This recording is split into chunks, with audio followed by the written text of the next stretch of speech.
Hello, everybody. Howdy doody. So, we're very happy to see all of you here tonight, and thank you for spending your time with us. We are here in crazy times, and we're very grateful for you to be here and listening to us. And our guest tonight is Robert Bauer. He will join us in just a second. He stepped away from the screen for a minute, and then we will be getting into stuff because Bauer, as you're going to find, is a very, very bright person, stays up on top of events, has carefully considered opinions, and has a lot to say about a lot of different things. He's good friends with our good friend Jim Goodall, who we need to have on soon. Yeah. Okay, so I have all of Jim's books, and many of them were gifts to me after he got to know me, and we need to have Jim on. Let him hang out with us for a while because Jim can tell stories that last for hours. So Robert has a podcast which we'll let him tell you about as soon as he gets here. He is. Let's bring him in. There's Mr. Bauer. So Robert has started this podcast called Geeks. And if you are not looking at it, you're making a mistake. It's really good. It's good. I haven't seen the last two because I've been busy. But my good friend Jim Goodall is on it all the time. Mr. B is on it regularly, etc. So, and he has several friends that are just regulars. Robert, how are you? I am above average, but I'm getting better. And I just want to say thank you for inviting me. This is a great pleasure, and I'm really looking forward to it. That's great. And I know you're a professor because you tell us you are right there. What are you professor of? I am a professor of knowledge. There you go. And what I do is how smart you are. well, when I found out that as I was making and meandering my way through the and wandering in the wonder of reality, I kept looking for definitions of what those things were. Explain me this, would you? Why do I feel this? What's this experience? What's the data?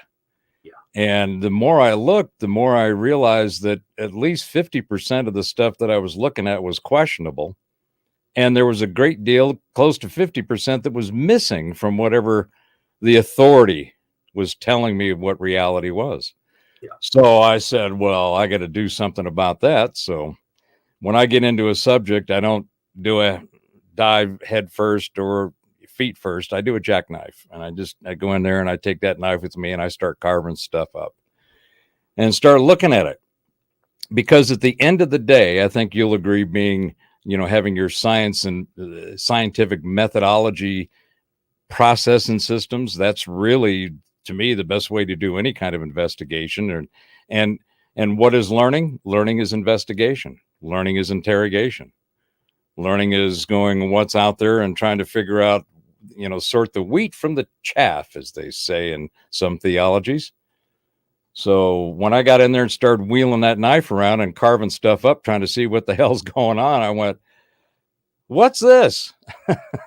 I need somebody explain this to me, please. And that was going back to your point about our geezer show. That was the title of the last show, was Someone's Got Some Splaining to Do. No kidding. And you and I were discussing some splaining that needs doing before we join in. Let's just jump right in. Robert and I were, you don't mind, do you? No. Okay, all right. Robert and I were talking about the director of the United States Secret Service and the obvious failure to do their job. It was ridiculous. And then it got even worse after the major event was over and the candidate ex-president had been rushed away from the scene by his security detail, that reporters were doing a better job of finding stuff out than everybody else had been, because they found people with video and testimonials and narratives about how for half an hour they tried to point out the shooter to the security details. And no sense that Trump ever stepped foot on that stage until that was completely resolved. Well, it's the kind of stuff that makes you wonder when, and part of where we ended up in our discussion on, give us some explanations, show us some stuff. Is we, at the end of it, we said, well, there's two extremes here. There's incompetence on one side and conspiracy on the other. And those are the extremes of what's afoot. But it's clearly, with the data that's available now, and the citizen, they're not even citizen journalists.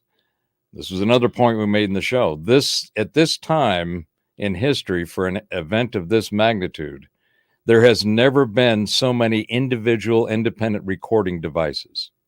Yeah. So and the telemetry. And they got the shooter on these devices.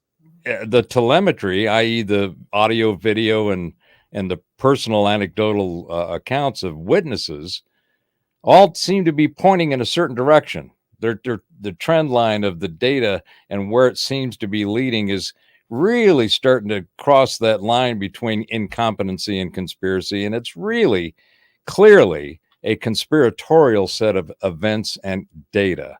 Now, where it ends up, it's going to take us time to do it.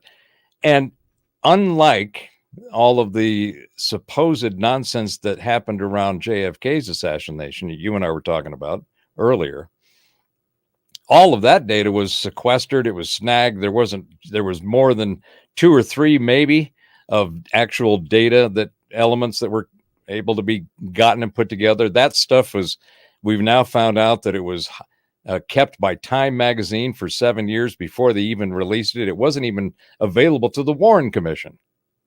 Yeah, it's ridiculous. How could they? And you go, well, so you want us to believe you guys did a thorough investigation and came up with a bipartisan, impartial understanding and narrative of what the hell happened? No, sorry, we can't buy that. And then you have the records they were supposed to be released 50 years after and then that got pushed back, and it's pushed back, and it's still been held for an additional 10 or 12 years now. Yeah, so I've gotten to the point, and this will kind of set at least the tone from my perspective as we have this conversation. We're a country, we're a constitutional republic. We have a document that's clearly sets out how this document is to be, this country is supposed to be administered. And most people don't realize that the Constitution is really a limit on government. It's not a limit on people. It's to keep the government under control. Because you remember these guys that, blew the queen off and said, no, we're going to go do our own thing. The queen and king and the monarchy, they said, no, we don't want any of that shit anymore.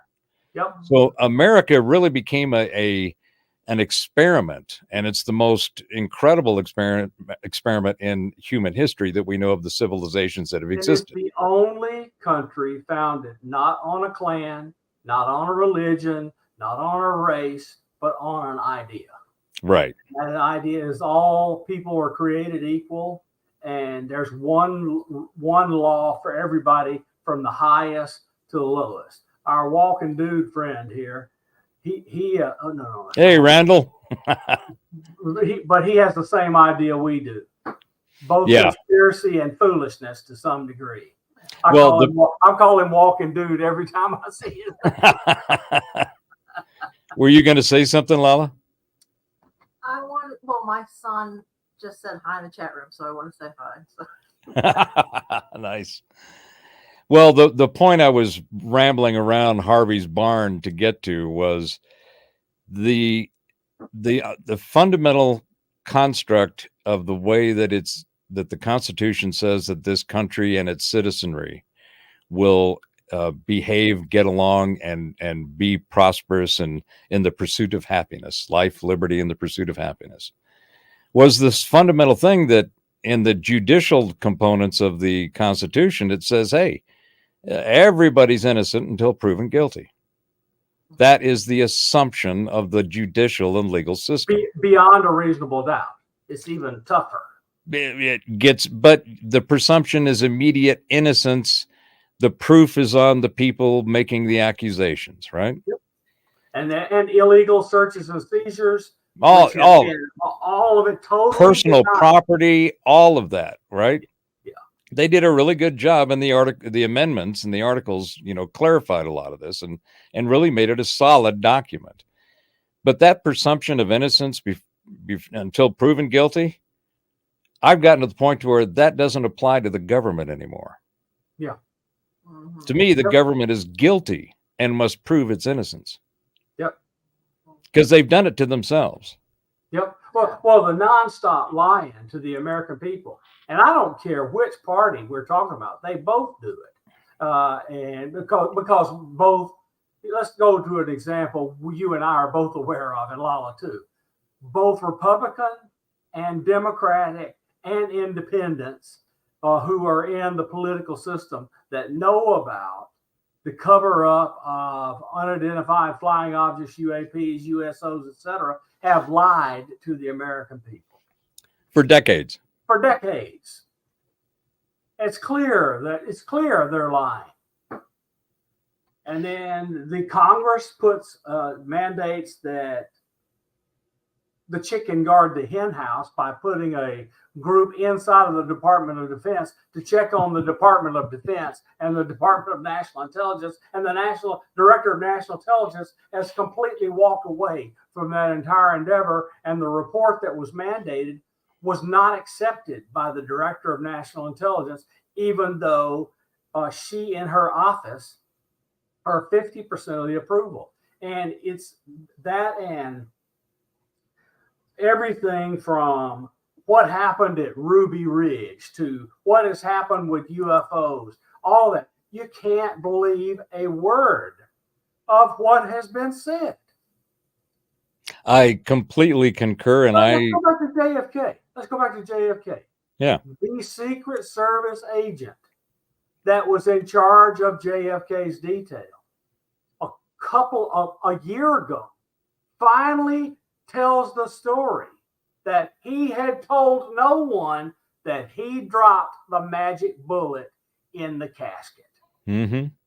I mean, you cannot build a government of the people, by the people, for the people, whose power is limited to that which the people give it, with lying to them. Mm-hmm. It just doesn't work.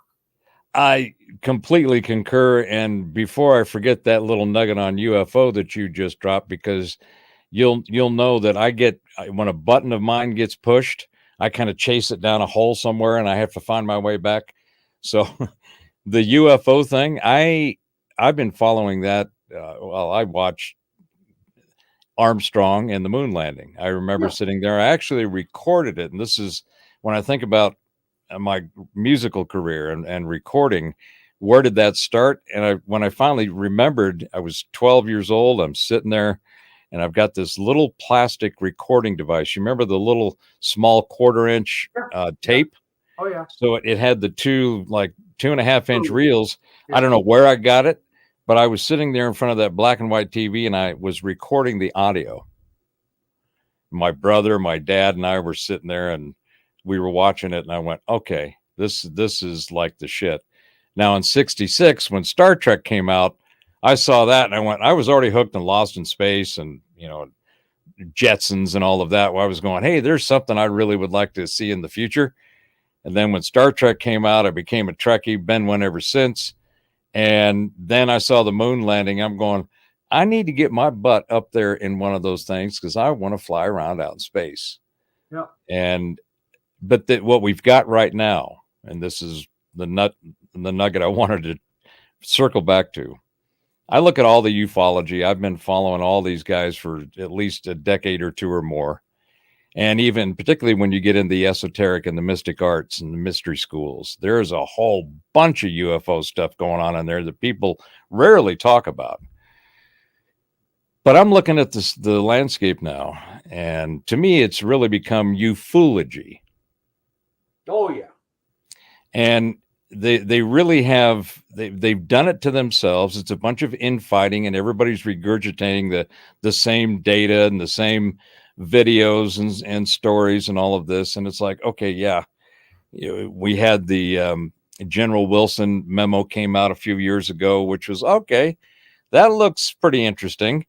and has some credibility. It's kind of like the Majestic 12 documents and all the other things that, people are out there from an independent perspective going after these subjects. They're trying to explore them. They're investigating them. But what's happened, in my opinion, is everybody's been talking about disclosure. And one of the things that I'm known for is I keep going in and screwing with the language, because I think there's a bunch of words that are being not only used incorrectly, but over the decades as a part of the mind control and the brain staining. It's not brainwashing that's been going on, in my opinion. It's brain staining. People have got these stains of these ideologies and wrong information and parasitic worms and all kinds of shit. They need a good brainwashing. They need to clean that stuff out. And I'm sorry for that little rant, but the ufology is really about that. It's not disclosure. Disclosure, people talk, they say, well, disclosure is that we're not alone. It's like, well, no shit, Sherlock. Haven't been alone, and we've known about it for millennia. Every spiritual, every esoterica, every piece of mystical text you can find, art, etc., has UFOs in it and alien beings or in non-human intelligence. Well, I frame it in the way that every one of them has common characteristics in their mythologies and their cosmology. They all have someone up there came down here, told us stuff, gave us stuff, showed us stuff, might have even messed with us some stuff a little bit. Every one of them. Whether you're looking at the Abrahamic religions, Judaism, Islam, and Christianity, or if you're looking at any of the Asian, Hindi, Buddhism, Taoism, Jainism, Shinto, every one of them has that common characteristic. Now, why is that? Well, there's a whole lot of speculation wrapped around all that shit. And that, at the end of the day, is all that we all have as individual investigators of reality that we inhabit. It's all speculation. There is only the personal interrogation of the data, your own analysis, and then whatever the hell you end up with as a perspective and go, I think it kind of looks like this, or I really know it's like that. That's all we all have. So when these guys in ufology are going on about this disclosure, I'm going, no. It's about exposure. It's about exposing the fact that you guys have had all of the fun toys kept in the back of the school and you won't let it out on the playground with the rest of the kids. Right. The world that we would be in had they had not gone in and just put their foot on and put the locks on, free energy, communications, the technologies that have been around for decades, we would be in a totally different world. We wouldn't be in this chaotic collapse of crap as a civilization. Yeah. And that's just my opinion. I keep coming to one phrase that I think really captures it. Just 2 words, free energy. Those 2 words, follow it to your logical conclusion. It is the end of all want. Mm-hmm. There is no want if we have completely free energy, especially if you have the technology which also came to enable it. It's just nuts to me. So I was 14 when Apollo 11 went to the moon. You were 12, I was 14. And it really changed my life. And it was the driving force that drove me into science, etc., for my entire life. And I'm 70 now, and I'm still doing science. I'll always do it. But now, after having several interesting experiences, my view of it all has expanded. And I can see the edges where science has been afraid to go. We have some really good scientists that are going there. And I have a favorite example. Dean Radin has gone across the line into that science, marrying physics with consciousness and psi beautifully. The guy has almost 200 peer-reviewed papers in scientific journals, and journalists acts like psi doesn't exist. We we are living in a theater of bullshit with made up narratives on the stage rather than looking at people who have done actual work that matters. It just drives me crazy. I could not agree more. I'm a big fan of Dean. I've got all of his books. His work at the IONS, the Institute of Noetic Sciences, is unparalleled. One of his, not his latest, but the previous book called Real Magic, highly recommended. Yep.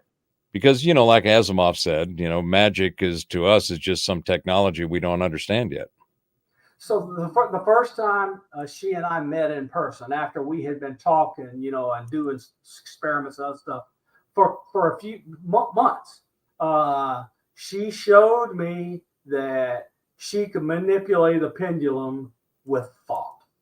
And that really set me on my heels. That was after she talked to my mother and told me stuff that I knew no one could know. No one. Not her, not anybody else knew the things she got from my mother.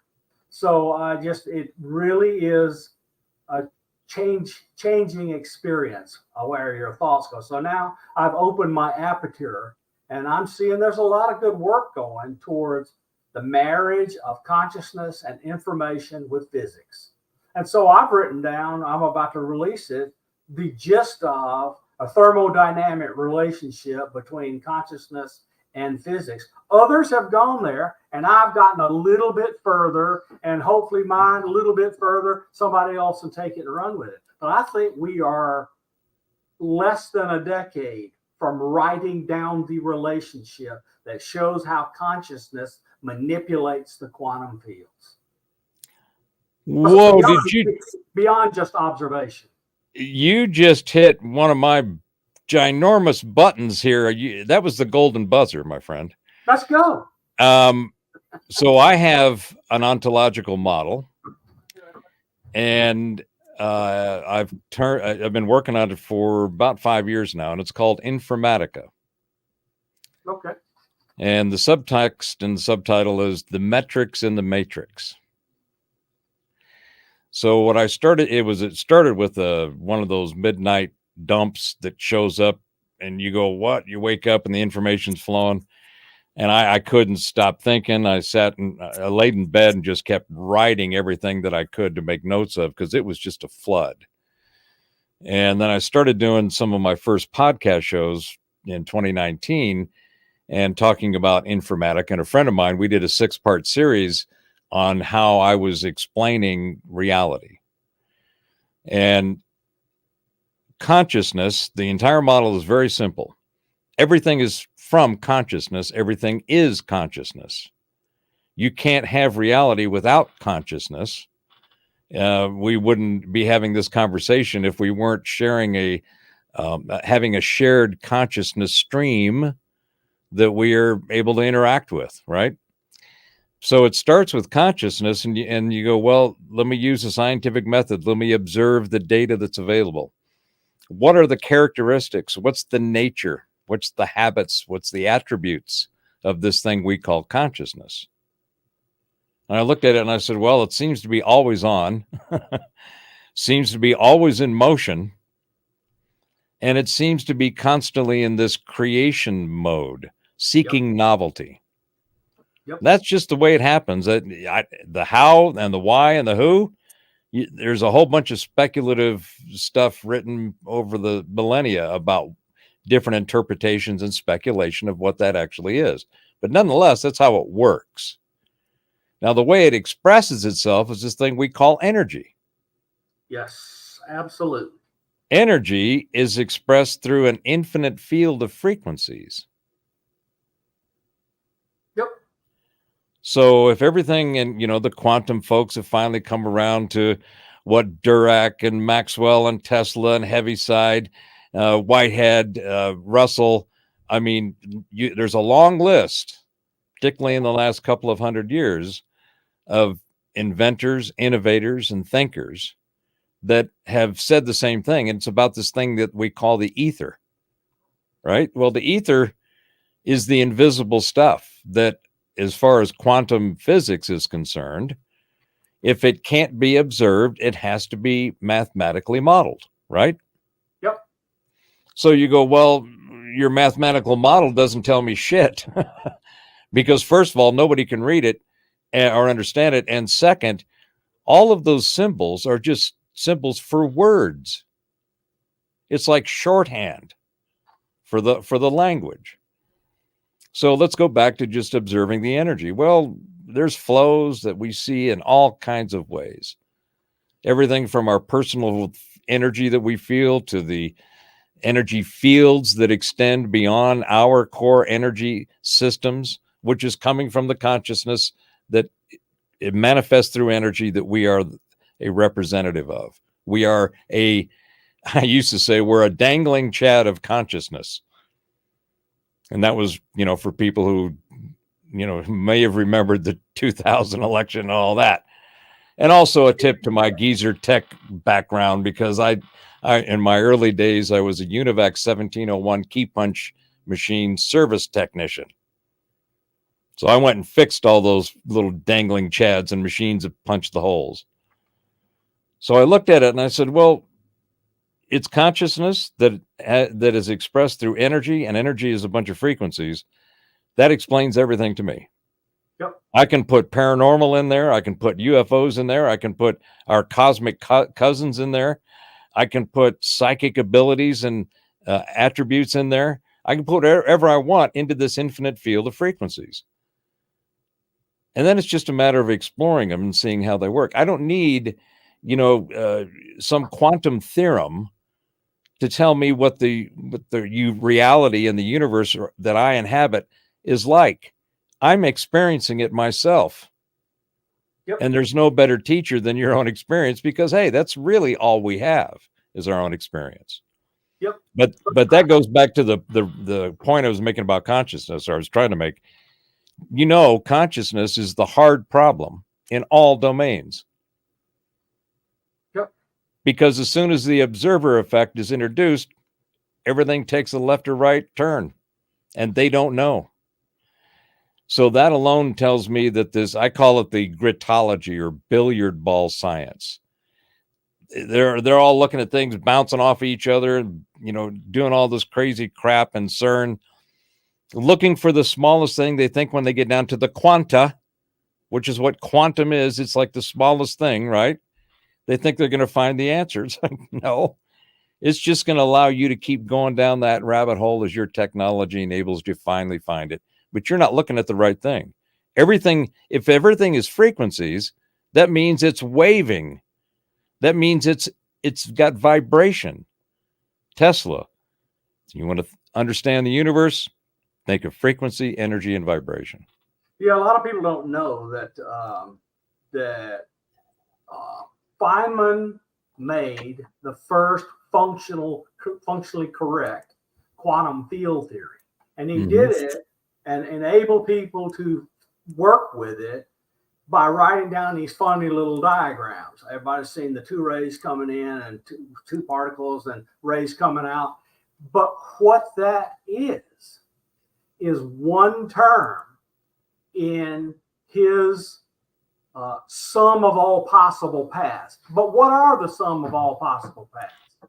They are sums of terms in the Fourier expansion of the underlying solution to the quantum field theory for electromagnetism.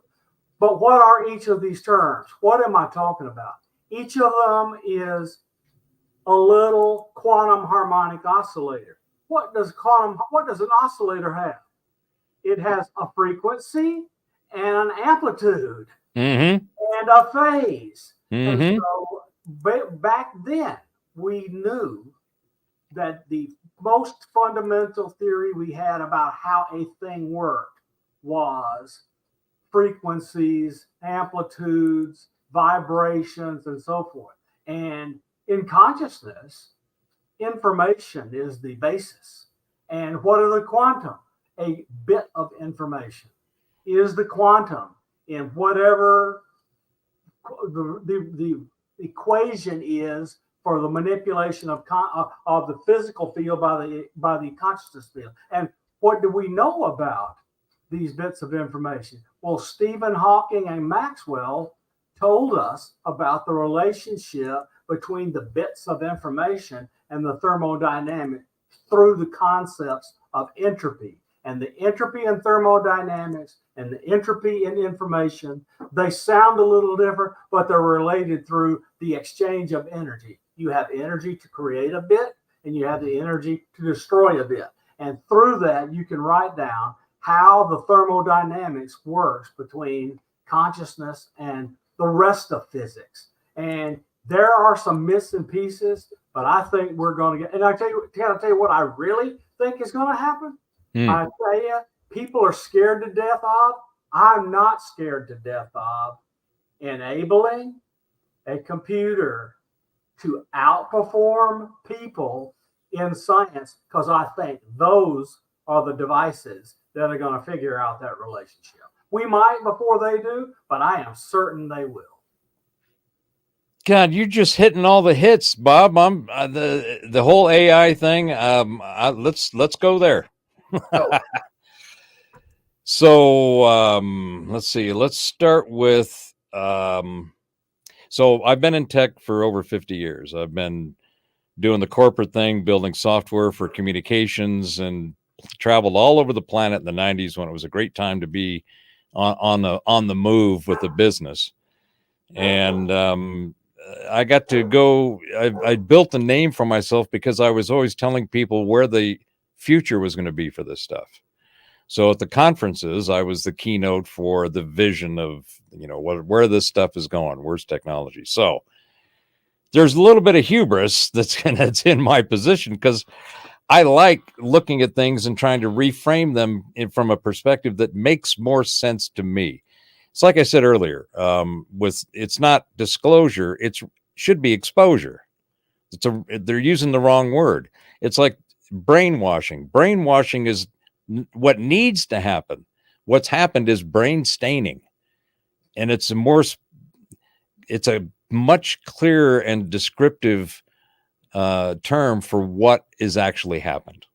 So, artificial intelligence. It's neither artificial nor is it intelligence. It is an example of the poor marketing and creative skills of geeks like me, I know because I are one, who come up with terms that they don't think through, but they just go, yeah, we'll use this. And most of this came from Kurzweil and, some Asimov, but it's lazy. So it's not artificial and it's not intelligent. What it is an evolution of what we've been using for the last couple of decades, at least, in the forms of Siri, Alexa, Google, Bing. These are all interrogation systems over data. So the AI, what's new in this current model, and it's really, if anything, it's assisted intelligence, but it's actually assisted interrogation. But right now it looks like it's a bunch of assisted idiots. Yep. I think we're in the middle of AI wars, and I think we're going to see a ginormous bubble and collapse in the next 18, 24 months, if not sooner. Yep. And the AI that we currently call AI will be they will be agents, assistant agents, and everyone will have their own that they can use and delineate their preferences for the data that it looks for.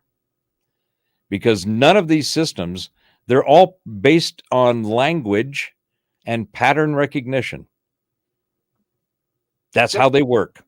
Yep. And they deploy this prompt scripting environment, typically written in Python, what they call the prompt scripting language, right? And that's based on natural language processing. What does that mean? It's all based on words. And they put both guardrails and enough of the ability to have some kind of free association into these prompt languages. So it takes whatever you type in there, and it looks for keywords, and it goes out and it says, oh, here's the patterns we want to look at. Oh, he's also said this or asking for that. Let's add that in. And then it goes out through a neural network, which is basically just the internet, but a lot of other more high performance private type networks. And it scours what they call large language models. There's that language thing again. There's words again. Another poor example, or the poor marketing and definitions from lazy geeks, because it's really media that's interrogating. So that prompt script goes out through the neural network and it interrogates the information based on what it's come up with. And then it returns an answer. And it's gotten really good at it. Yep. A lot better than people probably expected. But it's actual crap right now. The performance is shit. You can do music and you can do art, and it comes up with some pretty interesting stuff. You can do some videos. When you combine the two, it'll look pretty good. But it takes a human to input something that a human wrote to go find the data. Yep. Gee, you think there might be some flaws in there somewhere? You think there might be some inefficiencies built in, and some maybe preferences and biases and peccadillos and all that shit? Then they let them dream. So if it doesn't quite hit square on something, it's already seen, and it starts trying to make probabilistic assignments to what words come next in the stream. It'll dream and it'll put out more shit. Yeah, I refer to it as it starts to hallucinate. Yeah, that's what it is hallucination or a dream or whatever. And not hallucinate in the sense that we experience it. And this gets to the real point. I don't think, as going back to what you and I were talking about on the physics and the science, I don't think that our current gritology, billiard ball science and physics is capable of being manifesting into a HAL 9000 Terminator singularity. Can't do it. I already don't believe that you can build a machine that's conscious. And Sentience is not, there's no formula for it. I think, well, that, and there are certain logical problems you can ask it to do that I promise you it cannot find the answer or how to do it. And Gödel's incompleteness theorems are enough to get you there that it cannot answer a bunch of problems that humans can. Well, exactly. But the thing that is really missing from my perspective is the real power of what this system can do. And that is find inefficiencies, friction points, streamline processes. The people that are going on about, AI is going to take my job, it's like, well, AI is going to replace the function that you do. The people that use AI are the ones that are going to get rid of your job. But there's so much, you look at any one of our systems. We were talking about science earlier. Science is a complete mess right now. It's a joke. Academia is a joke. Financial and system and economy stuff is a joke. Basically, replace joke with broke. Our judicial system, the administration of our government, it's all broke. There's none of it can be fixed or repaired. It all has to be replaced. The AI capabilities of what they're, again, I call them expert systems. These expert systems are going to be the first, just like somebody had mentioned in the chat, they already code better. That's because it's very binary. Gee, it's a binary system, and it's interrogating and trying to sort out a binary system. That's probably a real good place to start with its capabilities. Yep. But you apply this to the supply chain, to the healthcare system, and you say, go in here and look at how this architecture and infrastructure works. Here's the model, here's the systems and the processes. Find the parts that are broke or should be replaced or are unnecessary, and it will do a phenomenal job of that. So that's where I think the real power in this, what I'm calling it, we're in a transformative disruption. Yep. And oddly enough, it's going to be technology that's going to get us through it and give us a future that we're all just going to sit there and go, beam me up. Yep, a lot of people don't quite get that. Look, how do we're teaching these models by throwing lots of text data and other things at them, and they're only just beginning, just right now in the last year, to seriously train them the way babies learn, which is they do trial and error, they make mistakes, the mom and dad help them or whatever, and they learn from their mistakes. We call reinforcement learning. And it's taken quite a while to start building that into these models. I think that has some hope of some good. It still cannot be a sentient being. No. It just can't. Sentience, cognition, mentation, all of the things that we experience, going back to the rant earlier about the nature and habits and characteristics of consciousness. I just did a show with a good friend of mine for my Nexus channel and shows. That's where I just have an individual on and we have a conversation about subjects. So John Siri and I we're going to air Thursday night. And we were talking about what are the whole show is about creativity and technology. Mm-hmm. John is a world-class, world-renowned synthesizer space musician. You go to any planetarium and the music you hear is probably John's. Wow. Hey, Laura. I hope you liked Golden Wings of Pixie. So that's an AI song that we just did for her last week. I heard about it. We were talking about, what are the components of creativity that you then can use technology to express. So if you see the show, he's in his studio. He's got stacks of keyboards and all kinds of equipment that he's been using for decades to make ambient space music. All right. Great. So we were talking about what is it? How do you take creativity? What are the aspects and components of creativity? Well, you have curiosity. You have inspiration, you have motivation, and even before all that, you even kind of start with intent, which on my little sidebar, The Law of Attraction was a great movie when it came out, but they missed it. The law of intent comes before the law of attraction. Absolutely. So you have those kind of characteristics, and then you have an imagination. And I don't know about all y'all out there, but I have a very overly fertilized field of imagination. Mm-hmm. And I go through there. Sometimes I don't even put my boots on and I don't bring the shovel. I go in there and just start rooting around to see what's going on. All of those things are components, and there's others, but those are the key components of a creative experience. Feeling the urge, the desire to make something. Lala, you know this when you do your face painting. Yeah, absolutely. Right? Yeah. Don't you feel all of those things kick in at different points? Oh yeah. And if I don't feel those, it doesn't turn out very well at all. You have to have that feeling. So I agree. You teased an idea earlier. I'm going to bring it out. I'll be looking at something, trying to figure out something new to learn. And this is my whole life. Okay. And I get, people will call it inspiration. That isn't what I call it anymore. I call it a major download.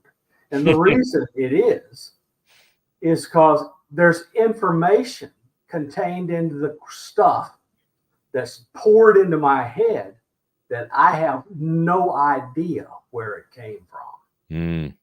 And you're going to convince me you can teach a computer to do that when I know all sorts of people that have that happen to them. There was a round table of Nobel laureates in Norway, sitting around the table talking about their careers and how they got inspiration.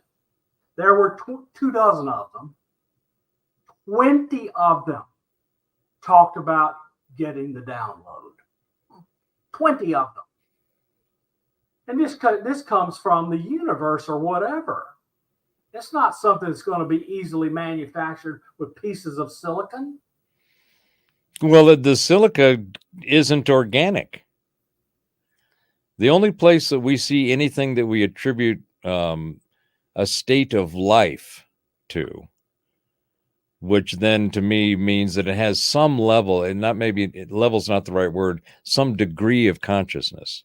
And Dean Radin talks about this. Rupert Sheldrake talks about this in his morphogenesis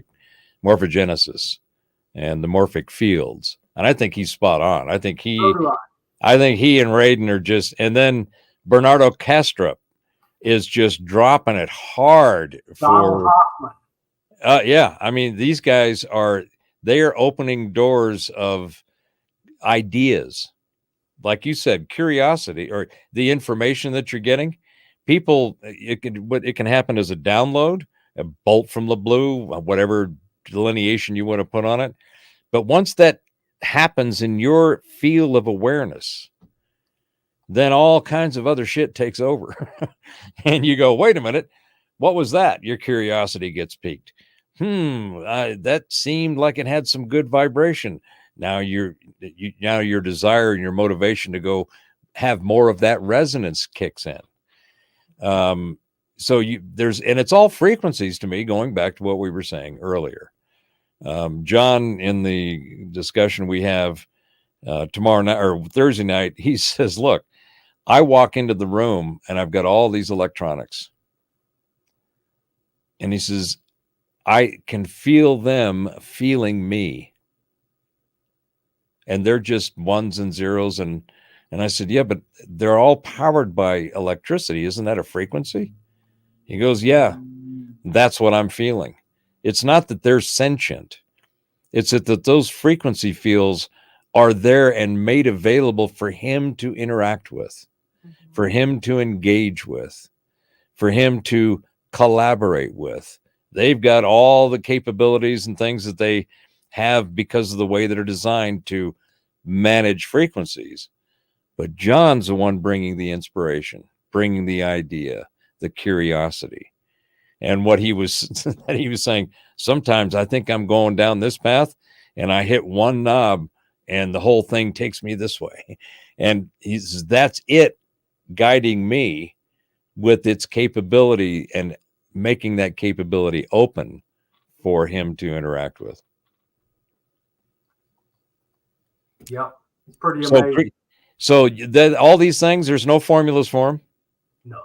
Right? You can't mathematically model this shit. All the math models and machines can go crank away all they want. They're not going to come up with anything because they're looking in the wrong place for the wrong thing for the wrong reasons. And that's where our sciences have failed us. That's where all of these systems and processes of the way we interact with the societal constructs of the cultures and the civilizations, all that shit's broke. The only place that you can find the real, and this is, I just did a show with my good friend Tom Bluewolf, which came out last Thursday. And he told this story, and just him telling the story, I felt it. He was down in Kenya, I think it was Kenya or Zimbabwe, and he was in a little village, and he was in a tent, and he had slept, and then he started to wake up, and he said he heard this noise outside the tent, and it was like a chunk, chunk, chunk, chunk. He's going, what the hell's that?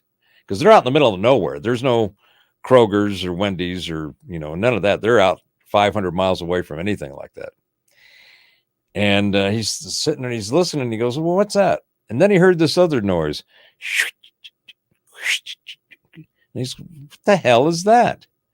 So he got up, he walked out, and he was at the tent was around the circle.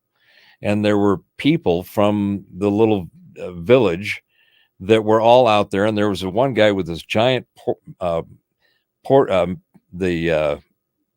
pestle, mortar and pestle.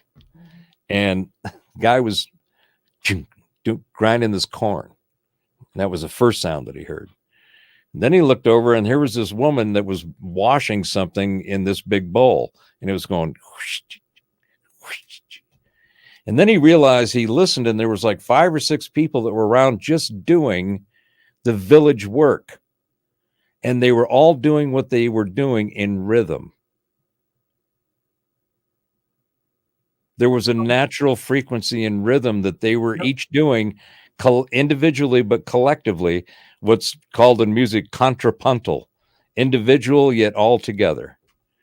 And Tom said he stood there and he wept because he realized how pure and natural, and just these people were doing it. There was nothing else going on. They were taking care of their needs for the village, and they were doing it in harmony and rhythm. I said, give me some of that, brother. I will go just marinate in that all day and all night. So what do you do, if any practice, spiritual, meditative, whatever, what do you do to calm your mind and seek inspiration? I had a Christian ministry a music ministry back in the early 80s. So I've been playing guitar for 54 years, I guess.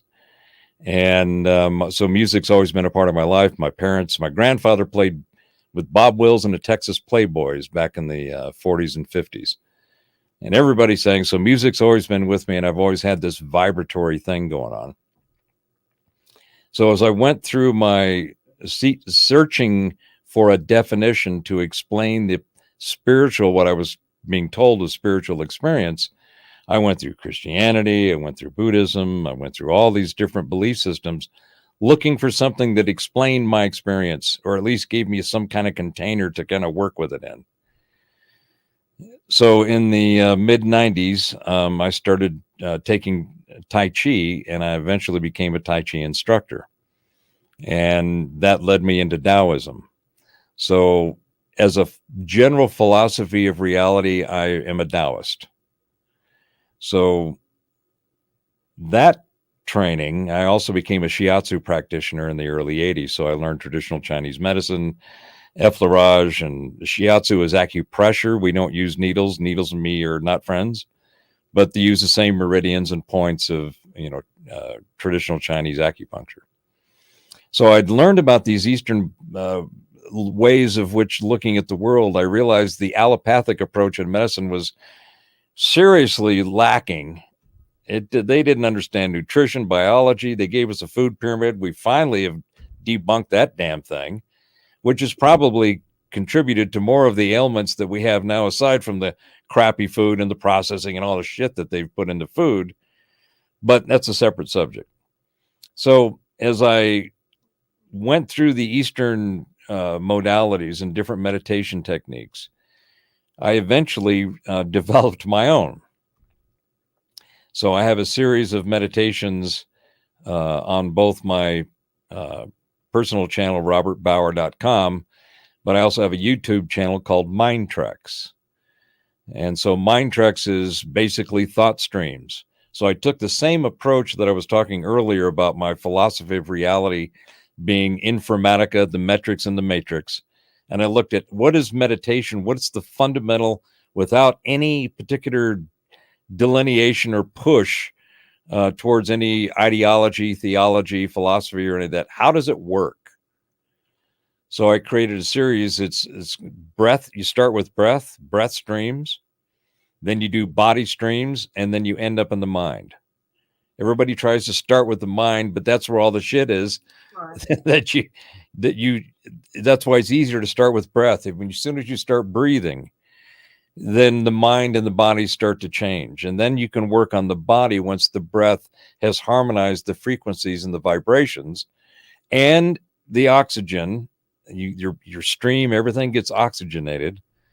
Once those two are synced and relaxed and harmonized, then you can go into your mind, and it's not your brain. The brain is the neurological organ of the biological meat suit that we inhabit. That's it. It's our transceiver. Exactly. The mind interfaces mostly with what we call the brain, but when you really explore that, our mind uses all of the sensors all of the components of the biological meat suit we inhabit. And the So gut is really important. yeah. So I have my own meditations, and that's you can find them on at Mind Treks on YouTube, also on my website at robertbauer.com. So the most important thing was breath. It all starts with breath. And if you learn how, then there's a lot of really great breathing techniques, and because each one of us is individual carbon-based meat suits, we have our own frequencies. Yeah. And people don't think about what is my vibe, right? How do I focus on what is my vibe, and then how do I vibe with my vibe? I've got 2 books. I'm working on Informatica as a book, so I really want to get offline with you, Bob, and talk about this consciousness physics thing, because there's a whole bunch of, not rabbit holes, there's caverns in there, so that would be a lot of fun. But I'm also my next book is going to be called The Vibe, which is just about the vibrations and the frequencies and the internal and external and harmonic resonance and interaction and integration with this infinite field of frequencies, because that's where we come from. We are a unique frequency stamp signature from the infinite fields of frequencies from consciousness. To me, that explains everything. I don't need any other, this, that, whatever. It's just that's the way it seems to work now. And it's one of my other core statements is I always like to get to the nut of the nugget. First principles thinking. What is the nut of the nugget that I'm trying to sort out and understand? Sans everybody's wrapping and packaging and bows and bullshit that they put around whatever that subject is. So you strip everything away and you go, what is that? And then from there, you can begin to explore and gain knowledge, which then gives you understanding, which then leads to wisdom and eventually enlightenment, if you want to use those kinds of terms. But I see those as definite experiences that we all have. It's a part of that common consciousness stream that we all seem to inhabit. And occasionally, some of us, in some ways, shape, or form, we get out of the stream. We go look at the banks. We go up here and look around the trees. And we find shit and we go, I just had a paranormal experience. I astro traveled into some esoteric, existential, bizarre world. And oh yeah, I did microdose and that helped me get there. And let me tell you about the critters and the folks and the peeps that I met on that side of reality. Yep. Yeah, I just want to say that I'm about to start microdosing, and I'm going to tell you why. I haven't done anything since I was 18, but I had a heart attack and I had coronary bypass, and I was under for a while they replaced all these arteries. And I woke up, and it took me about a month to realize that I had aphantasia. I can no longer make an image of anything with my eyes closed, and it is not helpful. And now I'm reading all these scientific papers talking about DMT and psilocybin, magic mushrooms, inducing your brain to kickstart so you get over the aphantasia. So I'm going to start tiny and build. But I mean, Sean and you and others that have been doing microdosing, et cetera, it is, and even regular psychiatrists and psychologists, they're understanding now that these chemicals that excite our brains to rewire themselves in new ways, search for alternative paths, etc., they're really helpful. These cures for near cures or cures for depression that's done by these things, it's going to be life-changing. And we've made it all illegal for so long, it's taking time to get through. So thanks. I was going to tell one other story. Yeah. Go ahead, please. I was just going to say, thanks to our authorities, these, people who have been given responsibility over these things, and the bullshit job, the incompetent job, and the nefarious conspiracy jobs that they've done on us. And I'll just say, I've been a cannabis connoisseur and eventually became a snob for 54 years. I started smoking when I was 13. I had an office in Amsterdam during the 70s for 7 years. Pharmaceutical companies want to make trillions. They don't want you to figure out how to do it with a plant. Well, for all those years, I was chastised, and family was like, "Oh, you're a pothead." And it's like, yeah, okay, whatever. I did some of my best presentations to thousands of people who didn't even speak my language. Maybe that was because one of the reasons it was good, when I had a good buzz. I've played some of the most incredible music when I've had a good buzz. I have had some of the most creative ideas when I've had a good buzz. But my point is that 54 years later, I feel vindicated. They finally came around and realized that I was right and they were wrong. And now they're not admitting it. They're just saying, oh, well, now we think it's okay. They're not saying shit about the fact that they sequestered and, just basically shut that entire research and information down because it was a politically motivated and economically motivated, primarily through Weyerhaeuser as far as the hemp is concerned. So they couldn't let people know that you get 4-to-1 yield with hemp versus trees. It's like, excuse me? Well, why haven't we been doing that for a while? Well, because the guys with the money said they didn't want to do that because it'd screw their investment. So I'm sorry to go down that ramp. Go ahead. You had one other story you were going to share. That and the same thing for free energy. And what do people have learned from crashed crap? They know that that's completely disruptive to their wealth and their income streams. I had one more. I was going to say, when I was 16, I was bullied a fair amount, given my being very different from the people around me. And it was the Vietnam War, and I realized I was coming up on 18 and I was going to have a draft number. And I found this philosopher and Buddhist named Thich Nhat Hanh. And Han wrote this monograph about mindful meditation, and it was called The Miracle of Mindfulness. And it was a very short monograph. The thing about it is there was no bullshit in it. It was, you want to sit here and figure out how to control and use your breath, let it cleanse you. And then later on, my father was a minister. So later on, he wrote this amazing book called Living Buddha, Living Christ. And he became very influential. He introduced mindful meditation to the Western world around the Paris Peace Accords. And then he became very close friends with Martin Luther King, et cetera, et cetera. So he has been a major influence on my entire adult life. And breathing is the beginning. You and I are in 1,000% agreement. And it's so profound on so many levels, yet so easy. I mean, it's a great example of the difference between the parasympathetic and the sympathetic nervous system, right? Well, our circulatory system, we have to think about it. It works. It just, because that's what it does. Breathing, you don't have to think about it. You just do it. But then when you think about it, right, you can control it. Oh, yeah. Well, what does that do can that same approach be applied to your mind and your thinking? My experience is abso-frickin-lutely. Oh, yeah. Oh, yeah. Well, that you've been doing. I'm 70 and I've been doing this breathing stuff. And I quietly do it every night when I go to bed. I sit there and breathe for quite a while, just count my breaths and let my mind drift and not focus on anything, just let it go.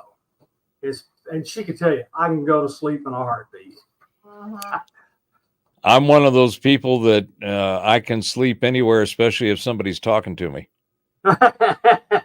Yeah, when I was learning, when I was 18, I worked at the computer center for my university, programmed all the punch cards, ran the computer system for the university at 18 with no training. Anyway, I would spend days in there. I didn't want to leave because it was so fascinating. Hmm. I would lay back in a chair against the wall and sleep for 8 hours. Yeah, I can sleep anywhere.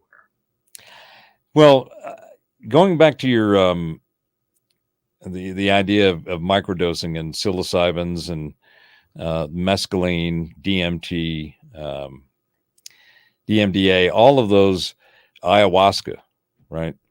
It's fascinating how when you look at, and this is another example of the failure of the folks that are supposed to be in charge of some knowledge domain called medicine and nutrition. So they can't explain why these natural substances do what they do. I'm going to tell you, there's something major happened. They mapped the brain on psilocybin, and they showed what happened. Yeah, all they're doing is looking at the telemetry of the activity of the energy and the frequency fields. They can't explain it. Oh, that's true. That's true. And what's interesting is ask any anesthesiologist, how does anesthesia work? They don't know. They know what it does. Oh, and then just drop that last little nugget in. Hey, can you explain the placebo effect for me? Right. Right. How is it that you can tell somebody that they're getting something that they're not, and it's going to have this effect on them? And they didn't get it, but they had the effect anyway. Pure things. Yeah. Somebody's got some splaining to do. Some splaining. Well, that's the whole thing, like on all the commercials and the news. It's either negative or try this medicine, side effect, you might die. I mean, it conditions our thoughts to go into worry mode and overthink things because our minds are so powerful, we can think ourselves sick, and then they get the money.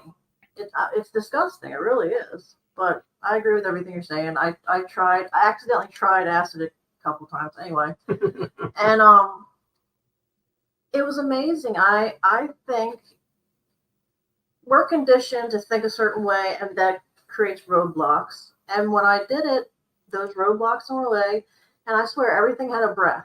The air was great. Everything was alive, and it was beautiful. It was amazing, and that's what I remember the most from it. Yeah, my first LSD was laying on a beach on the Gulf, and everything had a vibration. It was window pane, and it was good. I did LSD maybe 6 times in the 70s, barrel, Chinese blotter, the cubes, all of that. And I never saw shit. I never had any kind of existential visions or anything. Wow. And I knew that it was good because the people I was with had also done it, and they were losing their shit. They were having a trip that I was going, why can't I have one of those? But the only time I really had an interesting experience was the Chinese blotter back then, and this is in the 70s in Southern California. That stuff, it came in kind of like gum strips, and they were little squares that you just snap off, had a little Chinese symbol on it. So a bunch of us had taken some, and then a guy showed up with some opiated Thai stick. And so we twisted up that, or actually put it in the bong. We had big glass bongs back then. And I hit a couple of those after taking the Chinese blotter. And I was laying on the couch, and I was hanging over the arm at the end of the couch, and I was looking over at it. And I could have sworn I saw the side of the couch breathe a little bit. Oh, yeah. Yeah. But that was the only thing, any hallucination that I had. I never saw elephants, no pink giraffes and shit fly. Didn't see any of that.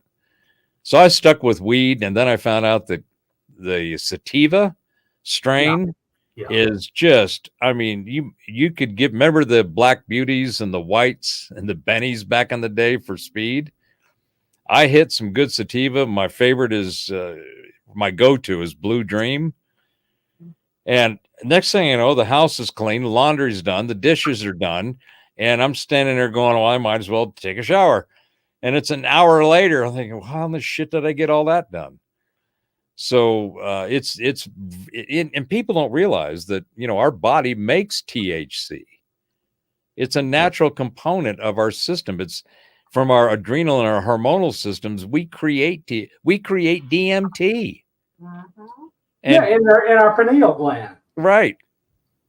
So, I mean, these things are the kind of information that's been suppressed and held back and demonized and criminalized for decades.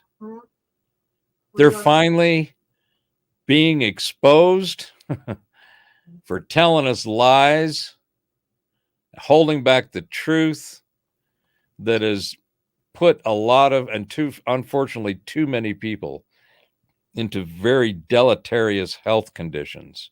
Yeah. And of course, while they're, creating these unhealthy carbon-based meat suits, they've created this other industry that used to be medicine, and Dean Radin talks about this, the alchemy, going from alchemy to pharmaceuticals, right? And so now we have this whole industry of shit that's been designed by people with less than beneficial concerns, mostly nefarious intent, so you get the condition from eating the shitty food, and then they send you over there to get these medicines from these guys who are going to supposedly alleviate whatever condition or symptom that you have, but it has side effects like heart murmurs, thoughts of suicide, and anal leakage, and you go, well, wait, I don't want any of those. And I think I'm just going to stick with the condition I've got and maybe go find another way to fix what's going on. And the fix, and this is what I really loved about the understanding, and Ayurvedic is this way as well, but traditional Chinese medicine, it's about the system being out of balance. Right. That's where the inflammation, which is causing the majority of the problems that then have all these other symptoms, comes from. Yeah. So if you find the point of constriction or the point that is overly energized and you rebalance it, the majority of these conditions and symptoms and ailments will go away. Yes. But that's not the way Western allopathic medicine, they're not taught any of this shit. They don't know anything about nutrition. They think they know biology, but they're still playing in the billiard ball model and not looking at the energy fields that animate that system. I'm sorry, I get wound up on this. That's good. No, it's a good conversation. They don't want to find the source and fix the source. They just want to put a Band-Aid on what issues you're having. Mm-hmm. And I listened to Dr. Monroe. I'll find his full name. It's been a while, but he talks about what you're talking about. And it's amazing. And a lot of times the stress in our lives messes up the whole balance. And then we get, achy joints or a cold. It's literally what you're talking about. It's amazing.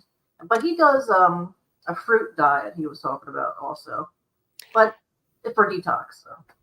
Well, all of what we were talking about earlier, all of these biological systems that we individually and collectively experience together in this stream of common consciousness and reality, the materium, we all vibrate and we've all got our own frequencies.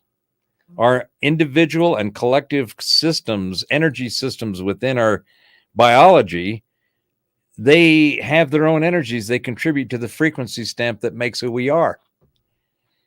It's that simple. Now, you're right, Lala. They're treating the symptoms, not the cause. Mm-hmm. Because they don't know what the cause is. Because they're looking in the wrong place for the wrong things for the wrong reasons. And that's where the giant F up is. I mean, these people are, I think we're actually in a credibility crisis.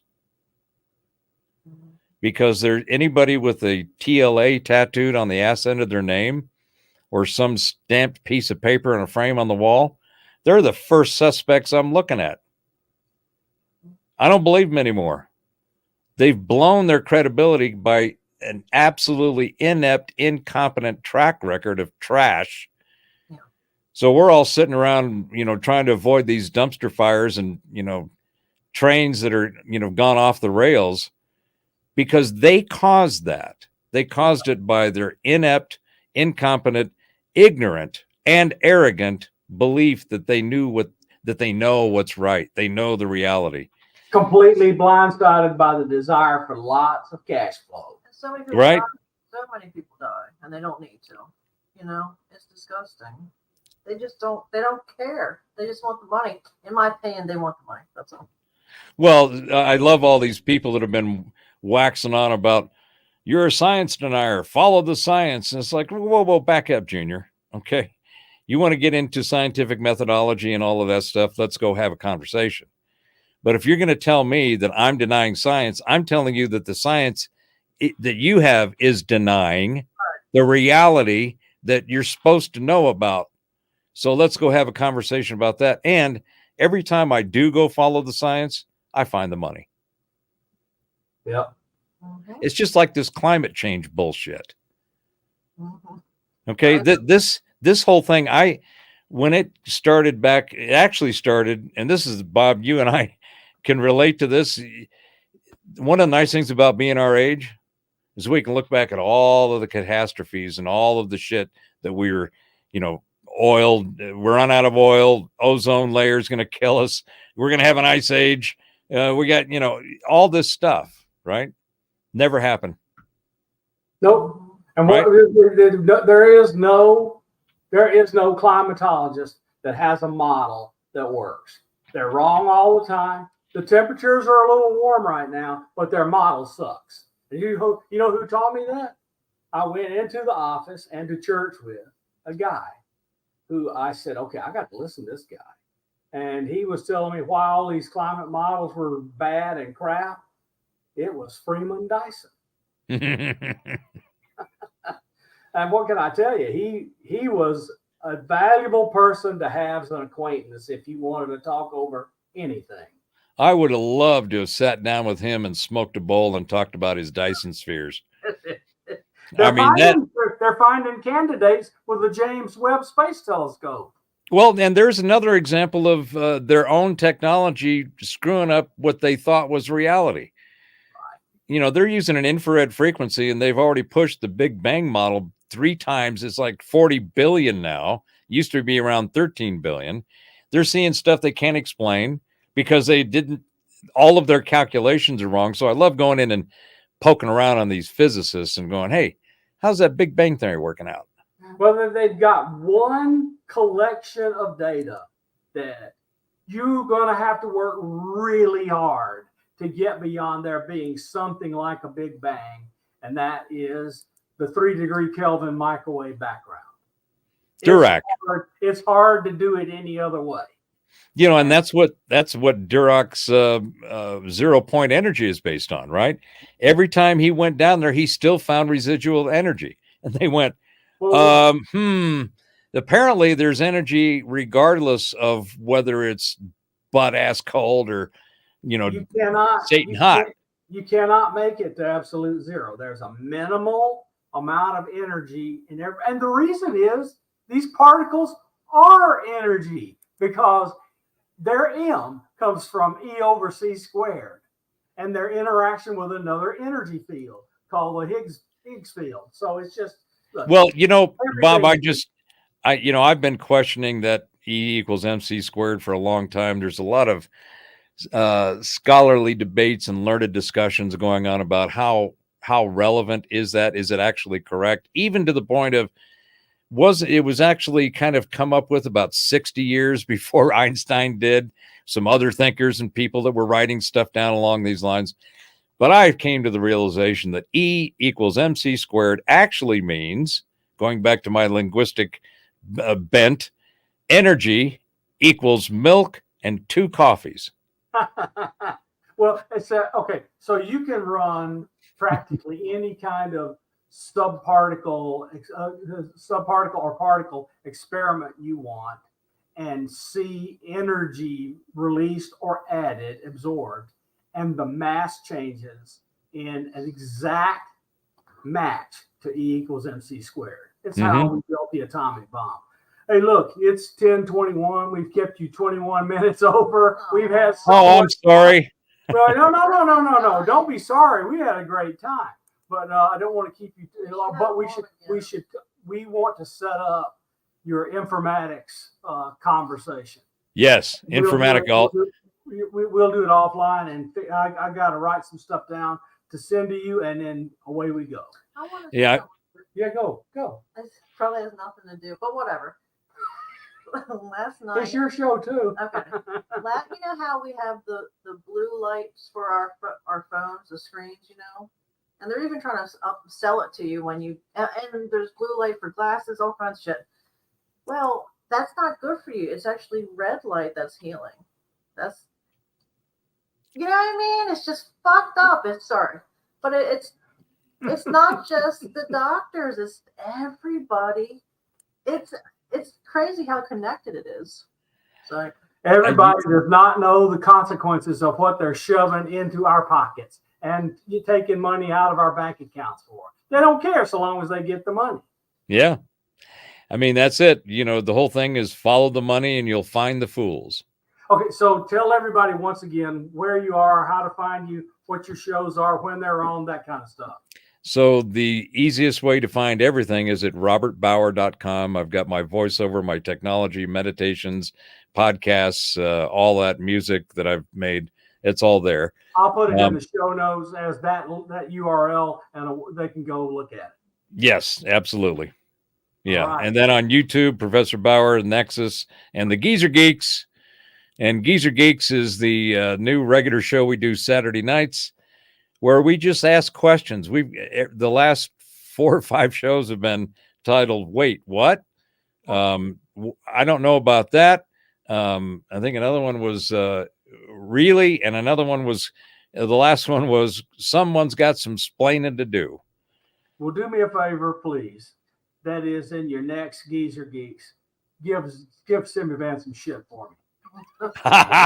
Oh, he's the default target. I know. I love it. Robert, it was great. Thank you very much. Thank you very much. I really appreciate it. Because we would love to talk about. Thanks. Good night, all.